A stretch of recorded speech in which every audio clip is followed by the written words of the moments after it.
You won't believe the way a lawmaker responded during this explosive encounter. Jasmine Crockett, positioned on the right side of the hallway, froze for a moment when a man aggressively threw up white supremacist hand gestures outside her office during a routine congressional workday. What followed was not just a one-off confrontation, it exposed the eerie silence of a sitting congressman. When hate appeared inches from his door and revealed exactly who has the courage to speak up when speaking up isn't politically safe. Before we get into the clash that had Capitol Police rushing down the corridor and a congressman scrambling to deflect, hit that subscribe button. Because this moment involves constitutional limits, political backbone, and the point where silence stops being neutrality and starts becoming complicity. The Cannon House Office building is usually one of those spaces where democracy carries on in the small moments between scheduled hearings.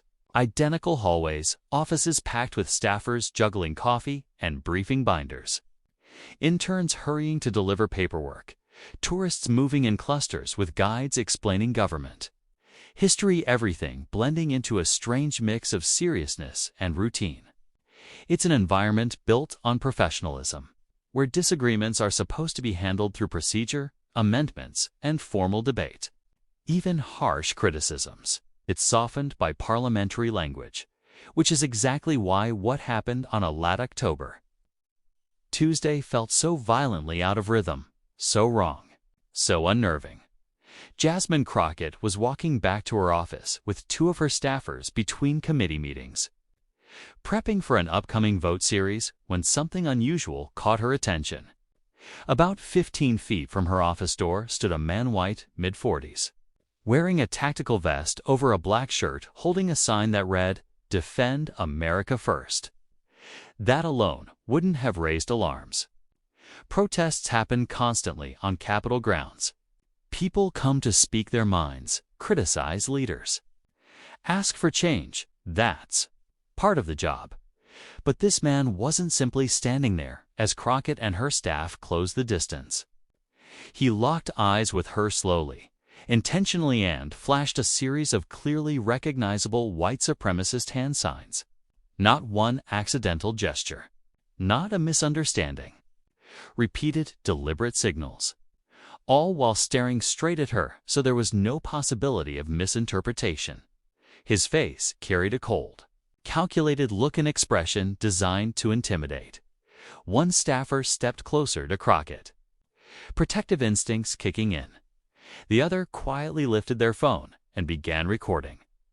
Crockett's first instinct matched what anyone might feel: a jolt of shock.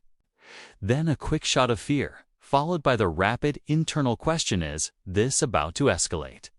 Is this going to turn violent? But then a different part of her training took over, the part shaped by years as a trial attorney.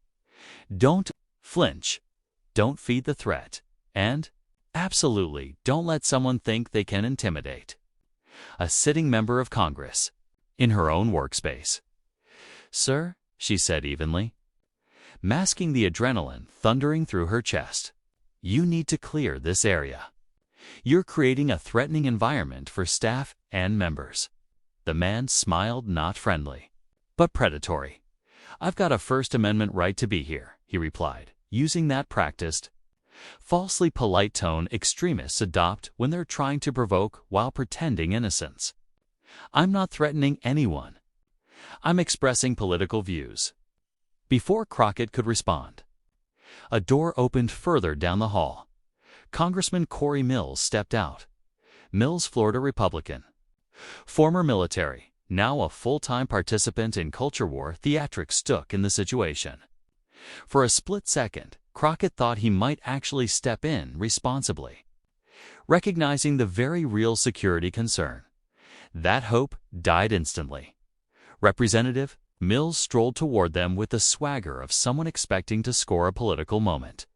"Is there a problem here?" he asked loudly. "Because it looks like you're giving a hard time to a constituent exercising his constitutional rights." The audacity of it hit Crockett like a slap. He was looking at a man who had just flashed white power symbols at a black congresswoman and, implying she was the aggressor. Her jaw twitched. She couldn't speak for a moment. One of her staffers stepped forward. "Congressman Mills, this man was making threatening gestures. I saw a man holding a sign." Mills cut in smoothly. "Last I checked, that's protected speech. Unless Democrats are criminalizing views they dislike now." Crockett finally found her voice. And when she spoke, it carried unmistakable steel. "Congressman, this man just made white supremacist hand signals at me repeatedly. That is not political expression. It is intimidation. And the fact that you're defending it says everything about your priorities." Mills gave a performance laugh, exaggerated and dismissive. "Oh, come on. White supremacist hand signs. You're really going there? Maybe you're just seeing what you want to see. Not everything is a hate crime." Meanwhile, the protester, emboldened by Mills's support, lingered behind him, still making subtle versions of the same signals. Clearly pleased to have an ally, the hallway was filling with staffers. The tension was building in the air like electricity before a storm. "You know what I find interesting, Congressman Mills?" Crockett said, shifting from defensive to full prosecutorial tone. "You're suddenly passionate about protecting this man's rights. Very passionate. But you were silent when real violence happened on January 6th. Silent when your supporters threatened people. Silent when nooses and swastikas began appearing at protests." She stepped forward, each word sharp as a blade. "So help me understand, what point does hate speech suddenly earn your protection? When it targets black and brown people? When it helps your political image?" Mills's face tightened. This was not the direction he was prepared for. The Capitol Police officer who arrived hesitated, trying to understand the dynamics before stepping in. The protester shifted uncomfortably as the spotlight turned on him. Mills attempted a pivot. "Look, Representative, maybe emotions don't patronize me," Crockett snapped, slicing his sentence in half. "My emotions aren't the issue. The issue is that a white supremacist attempted to intimidate me and you chose to defend him. You're not protecting free speech. You're protecting hate because it benefits you." She moved closer, her voice quiet but unshakable. "This is what it looks like. A member of Congress so invested in culture war nonsense that he's willing to shield white supremacist behavior toward a colleague. Someone who values political branding above human decency." Mills tried one more tactic. "You're making assumptions." "Oh, am I?" Crockett said. She pulled out her phone, swiped several times, and held up something she had saved for exactly such a moment. "Let's talk assumptions, Congressman. Let's discuss your recent court case, the restraining order, the one where your behavior, according to court documents, looked a lot like intimidation. You want to talk about threatening conduct? I've read the filings. Fascinating material." The hallway fell silent instantly. Mills's face drained, then flushed red. The mention of that court case, reported locally but largely ignored nationally, hit harder than any punch. Several staffers stared, stunned, clearly not having known about Mills's legal issues. "That case was dismissed," Mills said, his voice tight. "Was it dismissed, or did you settle to make it go away?" Crockett asked. "Because the court records I saw suggested it waste ladder. And you know what's interesting about that? Someone with a documented pattern of behavior that Tothers found. Threatening is now standing here, defending a white supremacist who's engaging in threatening behavior toward a black. Congresswoman, that's not a coincidence. Congressman, that's a pattern." The Capitol Police officer had clearly decided that this situation needed de-escalation and asked the protester to move along, citing rules about maintaining clear hallways in congressional office buildings. The Mon tried to argue, looked to Mills for backup, but Mills, now thoroughly unthied, offensive about his own issues, wasn't proving it anymore. The protester reluctantly gathered his sign and started walking toward the exit, throwing one last threatening look at Crockett as he went. But Crockett wasn't done with Mills. You know what the really sad part is? You could have been helpful. When you saw someone harassing a colleague, you could have said, "Hey, that's not acceptable. You need to leave." You could have recognized that allowing white supremacist behavior in the Capitol complex is dangerous for all of us. But instead, you saw a political opportunity. You saw a chance to defend a mean your base would approve of defending, even though what he was doing was clearly wrong. And that's what's broken about our politics right now. The complete unwillingness to call out wrong behavior when it's coming from your side.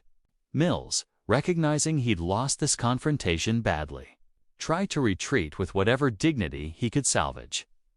I think we can all agree that tensions are high and maybe we should take a step back. No, Congressman, we don't all agree, Crockett interrupted. What Westhold agree on is that white supremacist intimidation has no place in the halls of Congress. What we should all agree on is that when someone is clearly trying to threaten and intimidate a member, other members should stand against that regardless of party. Bhutto didn't do that. And every staffer, every member, every person watching this interaction now knows that when it came a time to stand up against hate or score political points, you chose the points. Mills walked away without responding, retreating to his office while staffers and other onlookers processed what they just witnessed. The Capitol police officer remained to take Crockett's statement and get the video evidence Herstifer had recorded. And Crockett, still shaking slightly from adrenaline, but maintaining her composure, went into our office to decompose and figure out next steps. Within an hour, the video had leaked. Whether from one of Thestifer's present or someone else who'd recorded the confrontation, it didn't matter. The footage showed everything. The protester making white supremacist signals, Mills defending him, Crockett confronting both of them, and Mills's eventual retreat after Shabrout up his court case. It was dramatic, it was clear, and it was politically explosive. Conservative media tried to spin it as Crockett attacking a constituent and harassing Mills with baseless allegations of boothless legal issues.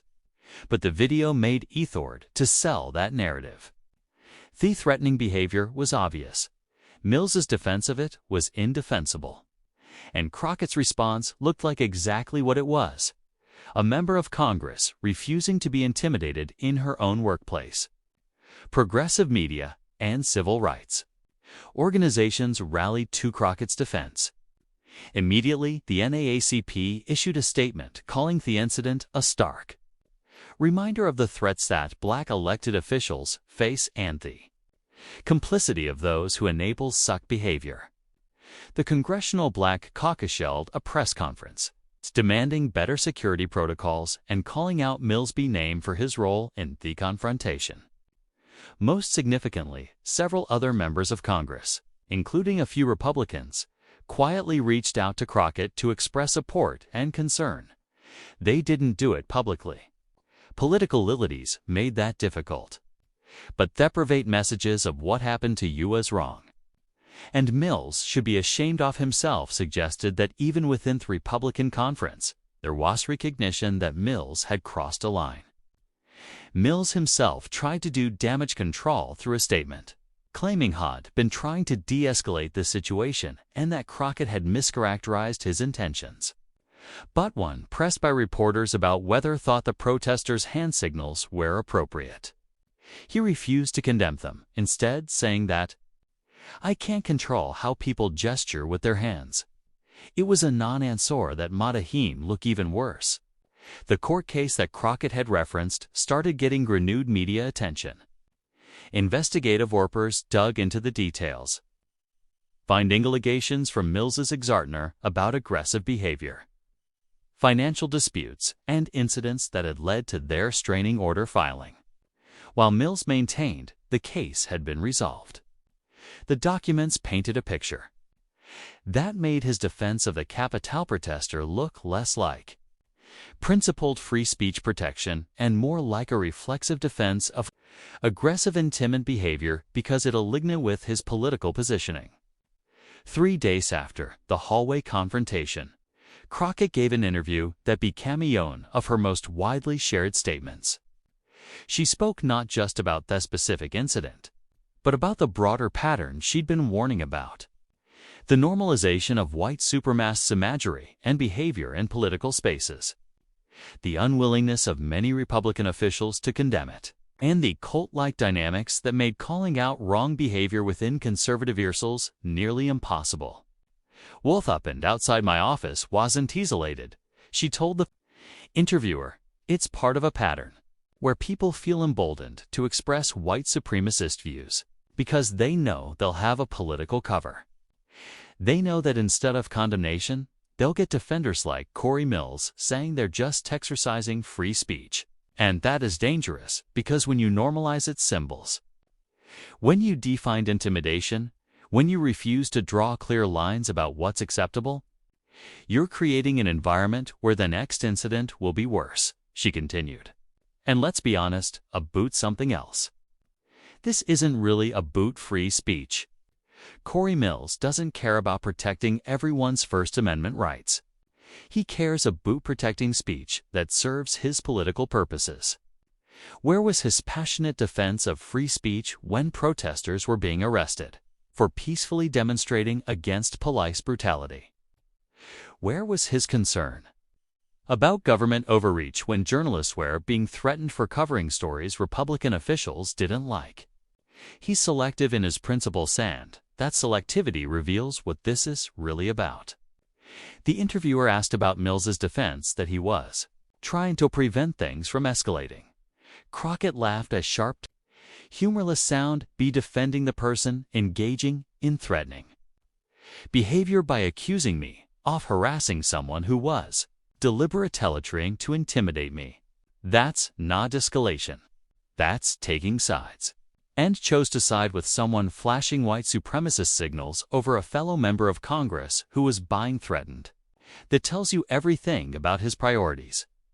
She ended the interview with a statement that became a defining quote from the incident: "You can flash signs outside my door, but you can't silence the truth inside that chamber. I'm not going to be intimidated. I'm not going to stop calling out hate when I see it. And I'm not going to let political cowards like Cory pretend that defending white supremacist behavior is somehow principled. It's not. It's cowardice, and the American people deserve better from their elected officials." The fallout from the incident extended beyond just Crockett and Mills. The Capitol Police reviewed their security protocols and added new guidelines about identifying and responding to threatening behavior in congressional vice buildings. Several members introduced resolutions condemning white supremacist symbols and behavior in the Capitol complex. Resolutions startlingly, some Republicans refused to support, claiming they were too broad or politically motivated. Mill's reputation took a significant hit, even though some conservatives who felt he'd handled the situation badly. His district, in Florida, started seeing increased primary challenge speculation, with potential opponents suggesting Thathis's behavior showed poor judgment and a willingness to defend the indefensible for political gain. Whether that would translate to actual electoral consents remained to be seen, but's political cost was real. For Jasmine Crockett, the incident reinforced both her national profile and her reputation as someone willing to confront difficult situations directly. She'd been physically intimidated, politically attacked, and publicly defended threatening behavior. And she'd responded by going on offense, exposing caprice, and refusing to back down.